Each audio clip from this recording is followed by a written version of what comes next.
Hello teammates and welcome back. Now, would you like to go from good to great with your health and fitness, and would you like to achieve this without risking injury? Now, I've been in the industry for 25 plus years, and I've been fortunate in my career to work with all kinds of dynamic individuals, from executives, entrepreneurs, A-list celebrities, as well as being in a medical environment. And this has given me a great deal of understanding and knowledge of the pressures and the demands that are placed on the body through things like work, rigorous training, environment, everyday life. Now, what I'm going to bring to you today and what we're going to be talking about today is actually a thing called muscle quality, and the reason it is really key to develop this if you want to have a longer, better quality of life. It's all part and parcel of your overall health and well-being journey or plan. Now, how can we achieve this? Well, let me explain. Research is showing that by 2050, 2 billion people will be 65 and over, and that the problem being is going to be mobility and quality of life. That this is going to become more of a challenge for you. Now, obviously, as we age, lots of things change, our body changes, and not just things like muscle mass and muscle quality, but your body composition is going to change. The way you metabolize fats, carbohydrates, protein, all that's going to change. You're going to be more susceptible to things like insulin resistance and a condition called fibrosis, which is a scarring or a thickening of the tissues. But also what's going to decrease is things like neural activation within the muscle. Now, this is really key when it comes to being able to get muscle quality and, importantly, muscle mass, because you need muscle mass for muscle quality. And what they're saying is that muscle quality, which is what we're going to be talking about, actually precedes muscle loss, and then a decrease in muscle loss precedes bone loss. And actually what is really surprising from this research is that it actually starts, they say, from your third or fourth decade. So from your 30s onwards. Now, that is quite young. So really, we need to be taking proactive action now. Now, what are the key things you need to do to be able to improve this muscle quality and get this muscle mass? Well, there are two things you actually need to have. And one is, like we say, mobility, because remember earlier on, they said about mobility is going to be a challenge as we get older. And to enjoy your life, you need to be mobile. You need to be able to move efficiently. So mobility is the first thing. And the other thing you need is energy.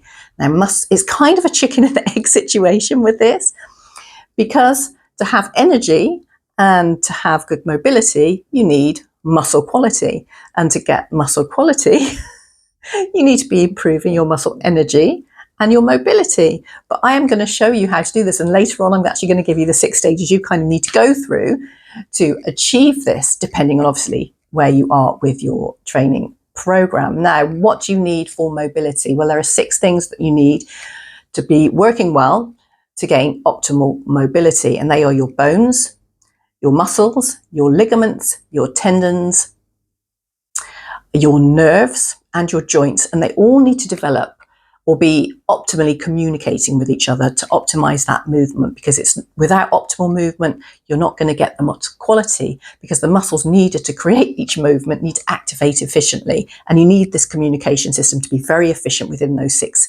areas. So really, that is the first key point. The other thing which is key to notice is to get more energy, you need really good aerobic capacity, which is all to do with cardiovascular fitness. And both of these things are really incorporated in this muscle quality and muscle mass. I'm going to share with you how to develop that later on. Now, what they say is actually aerobic capacity declines at an accelerated level after 50 years old. So really, it's taking that proactive action. But obviously, if you haven't started, doesn't mean you can't start and you can't get massive gains and really see an improvement in your health and wellness, and therefore not going to affect your quality of life.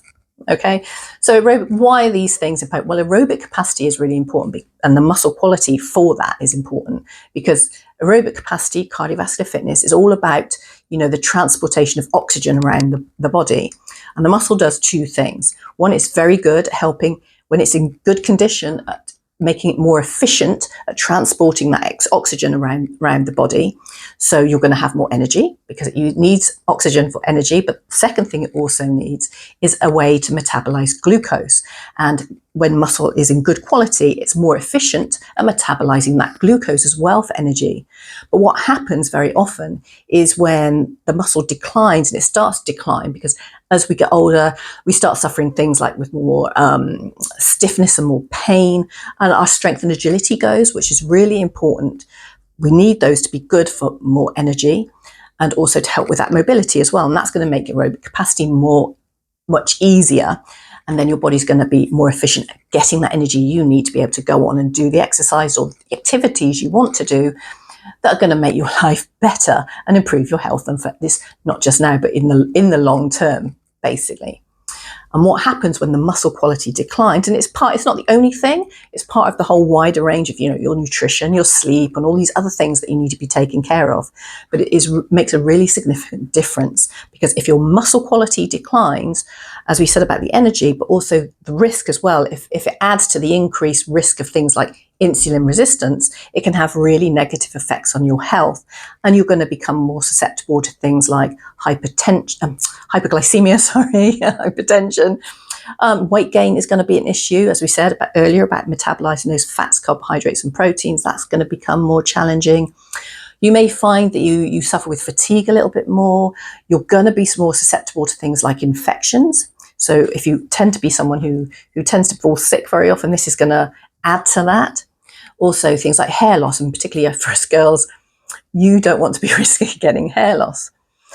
So the key is, obviously, if you want to have a longer, better quality of life, getting muscle quality in combination, muscle mass and muscle quality is the key and the way forward. Now, what are those 6 stages that you can go through? Now, these are 6 stages you can go through, whether you're a beginner, an intermediate, or advanced, whether you just want to get better health, you want to play a sport. Taking on board these 6 stages are going to be really key, but how you use them is really dependent on, your capacity at the time, and you don't need to use them all at the same time. It depends what your goal is. Ultimately, how far down these stages you decide to go. So without further ado, let me take you through these 6 stages. The first stage is what we call corrective training. Now, I did do another video, and I will pop a link to it at the end. So at the end of this video, we'll see like another little video you can click on and find out a bit more about this corrective approach. Now, what the corrective approach is a scientific approach to human movement, and it's really all about improving that communication system, as I said, within the nerves and the muscles and the joints, etc., and the bones, all this sort of thing, to create optimal movement, improve that communication system. And it really is the starting point, because it's not just going to make exercise easier and feel more comfortable. Everyday activities that are important are going to become more better. You're going to be more efficient at them. So that's the first stage. The second stage is what we call stabilization endurance, and that is creating stabilization throughout all the joints. So when you go to do the ongoing exercise, you're actually going to be more efficient and you're less likely to have an injury. So that's the second stage. The third stage is strength endurance. So it's really each muscle for each exercise or each movement has what we call a prime mover. So for instance, if in a bicep curl, it would be your bicep. In a tricep extension, it would be your tricep would be the prime mover. If you're doing a chest press, your pecs are going to be the prime mover. So it's really about building strength a little bit more specifically within those main muscles. And what that will do will help avoid other areas of the body taking over the movement, particularly if you're building your strength. You want to make sure the right muscles are being activated for the right movement and the right exercise so you maximize your results. So that is what strength endurance is all about.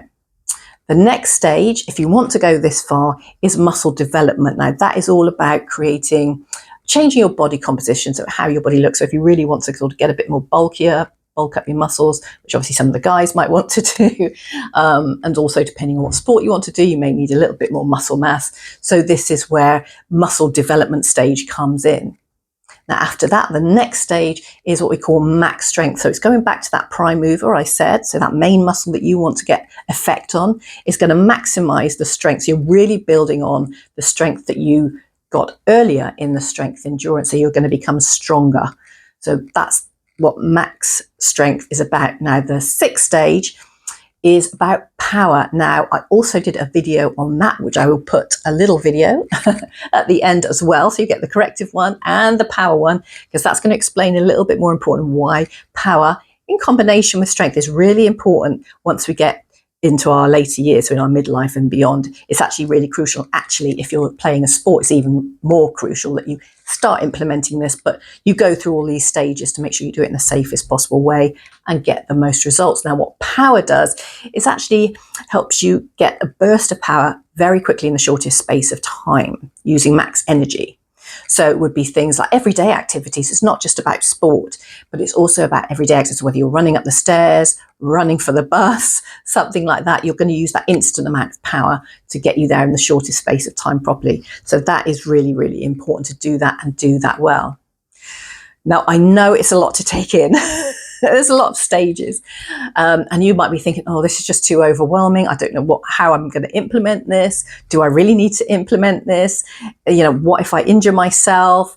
All these things are a concern, and I completely understand so, but you must remember that you don't do it all at one time. And it really depends at the end of the day on your goals, what capacity you are. Are you a beginner, intermediate, or advanced, onto which you want to do? And again, what you're trying to achieve, where you are now, what you're trying to achieve is really important. And at the end of the day, you may be really happy with what you're currently doing. Maybe you're doing some classes, or maybe you're just happy. And to me, if that's where you are, there's absolutely nothing wrong with that. It's really important that you really enjoy what you do and you feel you're getting the benefit. But if you really are someone who wants to see a change and you want to make a significant impact on your health and fitness and really extend that quality of life for the longest possible time, you can, then this is the system that you need to be implementing. Now, when should you do this? Well, the best time is now, particularly from your midlife onwards. Start implementing these techniques to really maximize and get that foundation in place and slowly and surely build on it. Now, you need to do this in a progressive, systematic way.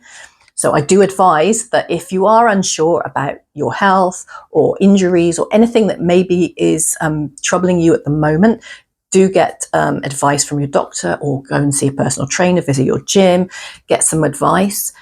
That is the first port of call. And as I say, you just go through these things slowly and get a plan in place, a systematic plan in place. They do it all for you. So actually that, worrying about, I don't know where to start or how to implement these exercises, that's why it's very easy to get a plan in place so you can see exactly which stages. So that takes the pressure of you having to think about it for yourself, and you get the right exercises for you at the right time. So you, as I say, minimize the risk of injury and maximize the results that you are going to get. Now, obviously, if you want to hop along to teamclinicservices.com, you can register there for your free discovery call, and we're going to help get you the tips and tools that are going to set you on the path to that quality of life and unleashing your inner athlete. So pop along over there. But in the meantime, I hope this has been of help for you and it's inspired you to get out there and start really reevaluating how you exercise,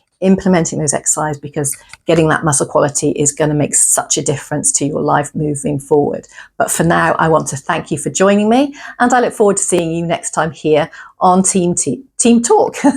Have a great day.